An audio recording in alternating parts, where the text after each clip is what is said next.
अस्सलाम वालेकुम, मैं हूं रिजवान अशरफ। बुध वाले दिन रावलपिंडी में GHQ में 272 272 नंबर के नंबर 272 272वीं कोर कमांडर्स कॉन्फ्रेंस हुई। उस कोर कमांडर्स कॉन्फ्रेंस का एलामिया जारी कर दिया गया। ये जो कोर कमांडर्स हुई है, आज के हालात वाक़यात में, आज की सिचुएशन में, आज के सिनेरियो में जो पाकिस्तान के अंदर है, इंटरनेशनल लेवल के ऊपर है, उसमें बहुत अहमियत की हमल है। और इसके ज़रिए से जो पैगाम दिया गया वो ना सिर्फ पैगाम इस वक्त इंटरनल सिचुएशन के मुताबिक, पॉलिटिकल, इकनॉमिक और पाकिस्तान में अमन अमान के सूरत हाल, ऑपरेशन खैबर पख्तूनख्वा के अंदर इंडिया को जवाब, इसराइल फ़लस्तीन के साथ मामला, सऊदी अरब के साथ डील, अमेरिका के साथ मामला, 5-6 इशूज़ हैं जिनके मतलब बात की गई है। क्या पॉइंट आया है इनका, पॉइंट ऑफ व्यू, इनका नुक्ता नज़र क्या है मुख्तलिफ़ चीज़ों के हवाले से, एक एक करके मैं आपके साथ शेयर करता हूँ। सबसे पहले मैं आपको ये बता दूँ कि ये अमेरिका के साथ डील और मुलाकातें, सऊदी अरब के साथ डील, फ़लस्तीन इसराइल के मुतालिक मामला और इंडिया की जानिब से धमकियाँ हमले की और पाकिस्तान के अंदर हमले। पाकिस्तान के अंदर जो हमले हो रहे हैं दहशतगर्दी के, उसमें अभी एक दिन पहले वहाँ पर दहशतगर्दों ने जो हमला किया, बड़ा खौफनाक किस्म का, इसमें पाकिस्तान की फौज के जवान और ऑफिसर्स, कर्नल लेवल के, एक कर्नल, एक मेजर और बाकी जवान शहीद हो गए। उनको तो सलाम पेश करते पूरी पाकिस्तानी कौम। लेकिन ये जो दहशतगर्दी की कार्रवाई की गई है, ये इंडिया दोबारा से एक्टिव हो गया। इंडिया अपनी प्रॉक्सिस के ज़रिए से, तालिबान के ज़रिए से, TTP और इधर बलूचिस्तान के अंदर और खैबर पख्तूनख्वा के अंदर, बलूचिस्तान के अंदर BLA वगैरह और इधर खैबर पख्तूनख्वा में TTP के ज़रिए पाकिस्तान के ऊपर हमलावर है। तो पहला तो रद्द-ए-अमल यहाँ से ये दिया गया इस्टेब्लिशमेंट की जानिब से। 2 रद्द-ए-अमल, नंबर 1 ये कि ये जो दहशतगर्दों की कार्रवाइयाँ हो रही हैं पाकिस्तान में, इनको बर्दाश्त नहीं किया जाएगा। इनका मुतालिक बात भी की जाएगी, इसके सबूत भी सामने रखे जाएंगे, इनका लिंक भी इस्टेब्लिश किया जाएगा और पूरी दुनिया में ये इस्टेब्लिशमेंट को, गवर्नमेंट को मुश्तरका तौर पर चाहिए प्रेस कॉन्फ्रेंस करें, बाहर आए, मैदान में आए और तमाम सबूतों के साथ, एविडेंस के साथ दुनिया के सामने रखें ये मामला मीडिया के जरिए।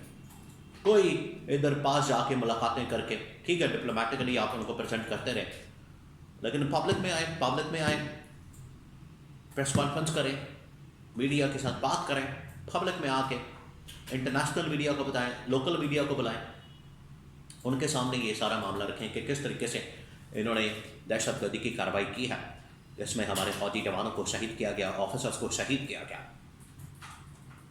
एक तो ये इनको करना चाहिए। दूसरा ये कि अब ये जो इंडिया की जानिब से धमकियाँ दी जाती हैं पाकिस्तान के ऊपर हमले की, यानी पहली मार भूले नहीं आप, इंडिया वाले क्या पहली मार नहीं भूले जो मई के अंदर पड़ी है, इनको मार, छितर पड़े हैं, इनको जूतियाँ पड़ी हैं, जिस तरीके से उनको वहाँ पर शिकस्त का सामना करना पड़ा। उसके बाद अब फिर ये धमकियाँ दे रहे हैं पाकिस्तान के ऊपर हमला करने की। अगर इनको इतना शौक चढ़ा हुआ है तो ठीक करके देख लें फिर पाकिस्तान के ऊपर हमला। इस्टेब्लिशमेंट ऑलरेडी बता चुकी है कि इस बार जो हमला किया गया उसमें फिर हम इनके हाथ, पाँव, दांत सब कुछ तोड़ के वापस भेजेंगे। तो ये अब खुद ही फैसला कर इस बारे में। और यहाँ से भी पैगाम दिया गया कि ये धमकियाँ, ये दरबकियाँ, बढ़ के मारना और हमले के बारे में बात करना, ये धमकियाँ आप अपने पास रखें। अगर आपने हमला किया तो फिर इस बार जो जवाब मिलेगा वो पहले जवाब से, मई 2025 वाले जवाब से ज़्यादा सख्त होगा। ये क्लियर पैगाम चला गया।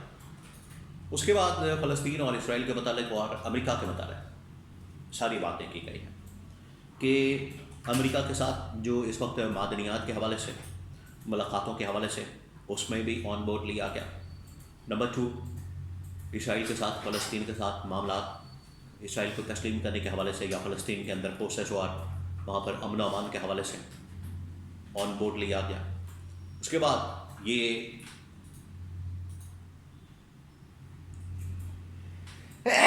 एक और अहम तरीन मामला वो है सऊदी अरब के साथ डील। सऊदी अरब के साथ जो डील हो रही है या हुई है, डिफेंस डील, दिफाई बल, उस पर भी बताया गया है कि हम किस किस्म की डील करके आए हैं, उसके अंदर है क्या, अवाम को क्या फ़ायदा, पाकिस्तान को क्या फ़ायदा।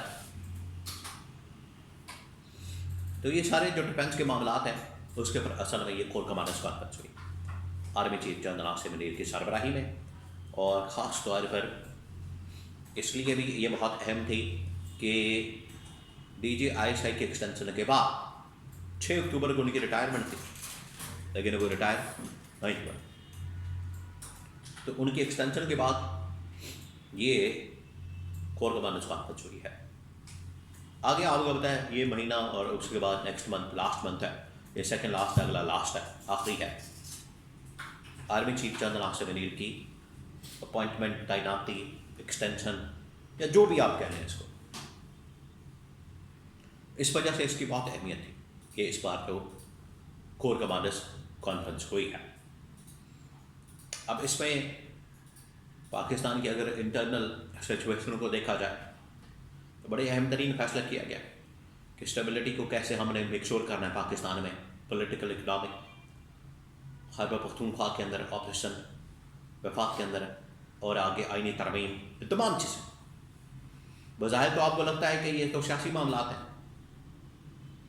लेकिन फ़ौज का, इस्टेब्लिशमेंट का हर चीज़ के ऊपर अपना एक इनपुट होता है, अपनी एक राय होती है, और वो उस तरीके से चलते हैं, उसी तरीके से मामला को आगे बढ़ाते हैं। तो इसके ऊपर भी सारी डिस्कशन हुई, बातचीत हुई है। ये है इस कॉन्फ्रेंस का लुब लबाब जो कि army chief general Asim Munir की सरबराही में हुई है। 4-5 बड़े पॉइंट्स इसके अंदर एलामिया में जाहिर किया गया, बताया गया, और आने वाले दिनों में 2 चीज़ें आप देखेंगे। नंबर 1, सऊदी अरब के साथ इस मायदे के ऊपर अमल दरामद, वो अब बाकायदा तौर पर उसके ऊपर और लगवा ली गई। बेहतर होता है कि इसको पार्लियामेंट के अंदर भी लाते हैं, डिस्कस करते हैं, कौम के सामने रखते हैं, इन कैमरा एक ब्रीफिंग होगी, वो खबर है। लेकिन अगर ओपन डिस्कशन हो जाती तो दुनिया को भी पता लग जाता, पाकिस्तानी कौम को तो कम से कम पता लग जाता। और दूसरा, अब इसमें ऑपरेशन में तेज़ी लाने का फैसला किया गया, खैबर पख्तूनख्वा के अंदर भी और बलूचिस्तान के अंदर भी, कि अब हम दहशतगर्दी की कार्रवाइयों की किसी सूरत बर्दाश्त नहीं करेंगे।